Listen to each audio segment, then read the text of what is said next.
Pour ceux d'entre nous qui avons grandi avec des valeurs morales, il est difficile de comprendre le comportement des criminels. Mais si nous nous mettons à leur place, peut-être pourrons-nous mieux appréhender ce qui se passe dans une génération en devenir. Imaginez 3 adolescents privés d'amour parental, mal scolarisés et sans personne pour leur montrer ce que veut dire tendresse. Imaginez ces jeunes déchirés qui marchent sur le fil de rasoir. Ils ne doivent rien à la société. Après tout, elle leur témoigne si peu de compassion. Alors, de leur point de vue, de quoi lui seraient-ils redevables? Leurs chances d'être de bons citoyens se sont flétries, elles sont mortes. Telle est leur vie, leur réalité. Et telle est l'expérience que nous avons vécue avec 3 de ces hommes. Je faisais mon exercice de marche quotidienne dans notre quartier résidentiel surveillé quand une voiture s'arrêta à ma hauteur et 2 hommes masqués et armés en sortirent, me saisirent et me poussèrent violemment sur le siège arrière. C'était comme dans un film, sauf que la réalité allait vite me rattraper. Un homme me couvrit la tête d'un chiffon pendant qu'un autre me maintenait au sol et que la voiture démarrait à toute allure. Je ressentis qu'il fallait que je dise quelque chose, même si mon espagnol était approximatif. Mais à chaque fois, pour toute réponse, il me battait et me criait dessus. Toutefois, j'avais le sentiment que si je m'arrêtais de communiquer avec eux, je finirais par être une nouvelle victime silencieuse. Mais ils me battaient de plus belle pour me faire taire. Malgré tout, je continuais à parler, ne serait-ce que pour ma propre santé mentale, même si mes efforts semblaient vains. Cela a duré environ 1 heure, pendant que la voiture traversait la ville pour atteindre la périphérie.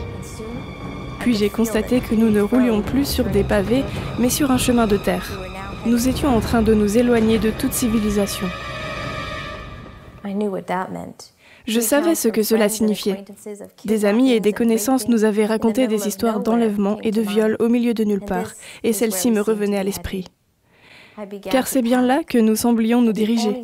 Je sentis la panique m'envahir. Après cela, je ne pensais plus qu'à une seule chose, chanter. Ce que je fis, et à tue-tête, je chantais toutes les chansons sur Dieu qui me venaient à la mémoire, en m'interdisant d'imaginer ce qui m'attendait peut-être. Au bout d'un certain temps, les hommes cessèrent de me crier dessus. Ils se mirent à hurler entre eux. Je ne pouvais pas comprendre l'objet de leur dispute, tellement j'étais absorbée par mes chants et du fait de mes lacunes en espagnol. L'homme à côté de moi se mit à me fouiller partout, à la recherche d'objets de valeur. Il m'ôtèrent mes bagues et ma montre. Puis la voiture ralentit et l'un de mes ravisseurs me dit d'une voix éraillée: « Écoutez-moi bien, madame, on va vous laisser partir, bien qu'on ne fasse jamais ça. Mais c'est bien parce qu'on respecte votre foi en Dieu.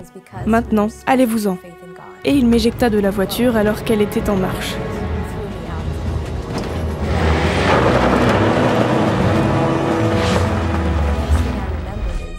Je me revois ensuite debout, couverte de boue, car il avait plu, et je revois la voiture qui s'éloignait en prenant de la vitesse. Pendant quelques secondes, je fus en état de choc. Je ne me souviens pas d'avoir cogné le sol, ni même d'avoir ressenti aucune douleur durant les coups reçus. Je marchais dans la direction d'où nous étions venus, à travers des sites de construction abandonnés, sur des chemins de terre et à travers champs, à la recherche de quelques traces de civilisation. Dès le début, un gros chien blanc, sorti de je ne sais où, s'approcha de moi. Il allait m'accompagner jusqu'au bout. Au Mexique, il y a beaucoup de chiens errants. Comme eux, il était sale, mais plus gros et plus fort que la plupart. Par nature, j'ai peur des chiens et je les fuis, mais ce chien m'inspirait confiance. Tout au long du chemin, je me suis sentie enveloppée d'une paix étonnante, admirablement protégée et en sécurité. Au bout d'1 heure environ, je croisai une vieille femme qui m'indiqua la direction à prendre pour trouver une station essence le long de la grande route. Finalement, quand je suis parvenue à la station, le chien avait disparu. Comme je cherchais à téléphoner, j'essayais d'expliquer dans mon espagnol décousu ce qui venait de m'arriver, mais il me fallut du temps pour persuader quelqu'un de me prêter son téléphone portable. On ne croyait pas à mon histoire, ou on se méfiait de moi. Il faut dire qu'il est rare de ressortir vivant de ce genre de mésaventures, d'autant plus que le lieu où j'avais été abandonnée était très mal famé. J'appelai mon mari, qui aussitôt vint me chercher, mais il eut du mal à trouver le poste d'essence où j'étais. Quand Agnès m'a appelé, sa voix était étonnamment calme, compte tenu de ce qui venait de se passer. J'ai vite fait monter les enfants dans la voiture et nous sommes partis à la recherche de la station essence qu'elle m'avait indiquée. Étant donné mon instinct protecteur de mari et de père de famille, j'aurais souhaité être aux côtés de ma femme lors de cette terrible épreuve, pour pouvoir la défendre. Mais on peut facilement imaginer que les choses auraient probablement empiré pour nous si j'avais été là. Pendant quelques jours, elle fut en état de choc, extrêmement secouée, apeurée, mais soulagée et sereine tout à la fois. Au début, il lui était même difficile d'expliquer ce qui s'était passé et d'exprimer ses sentiments. Mais je vous laisse imaginer combien nous étions reconnaissants pour le fait d'être en vie, l'un pour l'autre, et pour la chance d'être ensemble. Au travers de cette expérience, nos priorités de vie ont changé. Depuis ce moment-là, nous nous sommes sentis investis d'une nouvelle passion. Nous devions mettre nos talents au service des enfants afin de leur passer des valeurs et des principes moraux. Nous avions fait l'expérience directe des effets désastreux d'une société privée de sens moral. Depuis ce jour, Agnès et moi-même nous sentons appelés à faire tout notre possible pour inculquer des valeurs à la génération qui nous suit. J'ose à peine imaginer ce qui serait arrivé si je n'avais pas proclamé ma foi haut et fort. C'est cela même qui, semble-t-il, a déclenché une réaction morale, enfouie au plus profond du cœur de mes ravisseurs. Nous nous sommes lancés dans cette entreprise, mais non sans difficulté. Ma santé avait subi quelques dommages. Les radios montraient que je souffrais de lésions de la colonne vertébrale, lesquelles me causaient souvent d'atroces migraines pendant des jours entiers, et cela perdure jusqu'à aujourd'hui. Toutefois, j'ai refusé de laisser cela m'arrêter. Pour autant, nous n'avons pas pris cet incident à la légère. Nous avons sécurisé notre maison et pris davantage de précautions durant nos sorties. Quelques mois plus tard, alors que j'étais en voyage d'affaires dans une autre ville, Agnès et nos 2 enfants étaient à la maison quand 4 hommes s'approchèrent. Ils franchirent le portail et pénétrèrent de force dans notre demeure, munis d'armes de fabrication artisanale. Ils mirent un couteau sous la gorge des enfants et exigèrent qu'Agnès leur donne notre argent et nos objets de valeur, sous peine d'emmener les enfants. Je ne pouvais pas le croire. Encore une fois, et cette fois-ci, nos enfants étaient impliqués. 2 des hommes nous firent monter l'escalier, me forcèrent à leur donner tout l'argent que nous avions, puis nous enfermèrent dans la salle de bain. Pendant 15 minutes, ils pillèrent la maison, fourrèrent dans leur sac tout ce qui avait de la valeur et notre équipement. Nous étions blottis les uns contre les autres dans la salle de bain à demi obscure. Les enfants, très courageux, ne dirent pas un mot. Je devais garder mon sang-froid, ne serait-ce que pour leur bien, même si à l'intérieur je bouillonnais de colère. Heureusement, les hommes qui semblaient satisfaits du butin recueilli ne tardèrent pas à prendre la fuite. Nous réussîmes à sortir de la salle de bain et je confiai nos enfants à un ami du voisinage.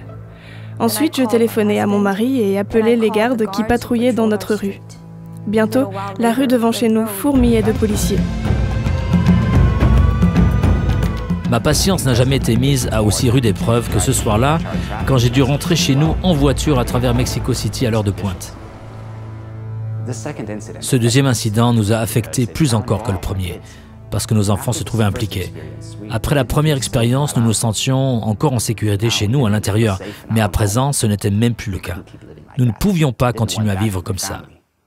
Ainsi, une fois les choses un peu décantées, nous avons pris quelques jours de repos pour parler, calmer nos émotions, reprendre des forces, vu qu'il n'est jamais bon de faire des plans en pleine tourmente émotionnelle. Au vu des décisions à prendre, il nous fallait voir les choses dans leur véritable perspective.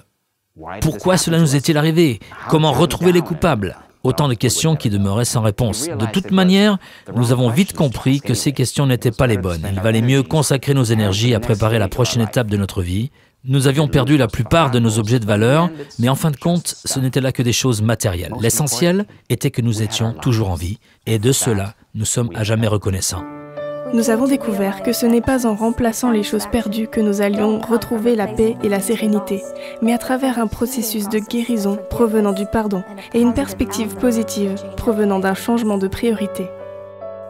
Après avoir vendu le peu qui nous restait, nous sommes retournés en Europe pour repartir à zéro. Grâce à notre famille et à nos amis, la transition s'est déroulée sans heurts. Même si seulement l'un d'entre nous parlait le français, nous étions prêts pour la prochaine étape, à même de digérer nos expériences et à rebondir. Les difficultés peuvent être un catalyseur de changement positif. Et quel meilleur moment pour réviser nos priorités que lorsque notre vie a déjà été jetée dans le mixeur. Ayant survécu à ces deux expériences qui avaient mis notre vie en danger, nous étions amenés à nous poser la question: qu'est-ce qui donne vraiment du sens à notre vie? Et que pourrions-nous faire personnellement pour amener un changement positif? Nous avions personnellement souffert des conséquences d'une absence totale de respect pour la vie humaine, d'une absence des valeurs qui constituent le fondement d'une société qui marche. Maintenant, comment allions-nous réagir?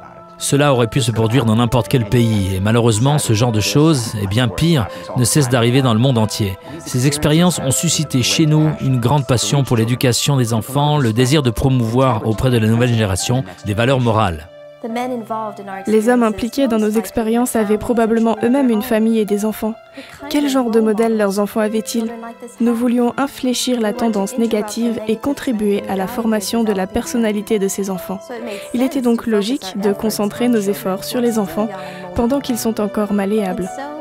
Et ce furent nos humbles débuts dans la création de livres pour enfants visant à promouvoir des valeurs et des principes moraux au travers d'histoires captivantes et d'activités faites pour leur plaire.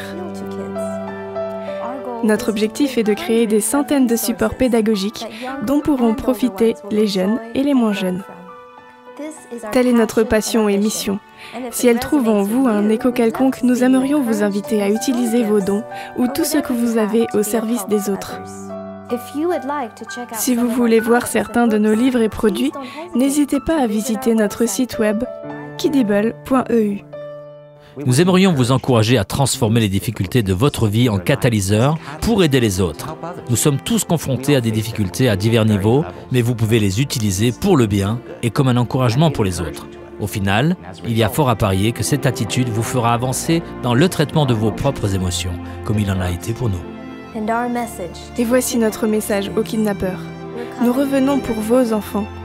Nous venons les remplir d'amour, de valeurs et de principes moraux, afin de leur donner une chance de vivre une vie qui compte et qui a du sens.